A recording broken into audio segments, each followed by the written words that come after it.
City union bank all in one ஆப்ல இருந்து video KYC மூலமா வீட்ல இருந்தே பேங்க் அக்கவுண்ட் ஓபன் பண்ணலாம். வீடியோ கால்லயே வெரிஃபிகேஷன் முடிஞ்சிரும். City union bank. விலைவாசி எப்படி உயர்ந்திருக்குது? பல மடங்கு உயர்ந்துச்சு.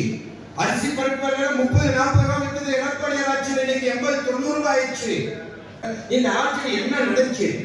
கடவரி ஏற்பச்சு, சொத்து வரி ஏற்பச்சு, மின்சார கட்டணம் உயர்ந்து போச்சு. எல்லாத்தையும் ஏற்றுக்க நீ என்ன ஏழைகளுக்கு, என்ன வியாபாரிகளுக்கு என்ன நன்மை செஞ்சிருக்க? சொல்ல காப்பாற்ற முடியாத ஒரு ஸ்டாலின், ஒரு கையாளாகாத ஒரு அரசு தமிழக மக்களை இன்றைக்கு வழிநடத்தி ஒரு குடும்ப ஆட்சி, ஒரு குடும்பத்தில் இருக்கக்கூடிய ஆட்சி அதிகாரத்தில் இருக்க வேண்டும். இன்னைக்கு மன்னர் ஆட்சி நடக்குது.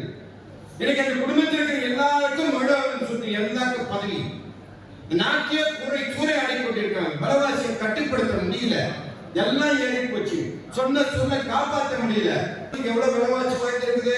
அரிசி பருப்புல இருந்து, மின்சார கட்டணத்துல இருந்து, சொத்து வரியிலிருந்து, கடை வரியிலிருந்து எல்லாத்தையும் ஒப்பிட்டு பார்க்கணும்.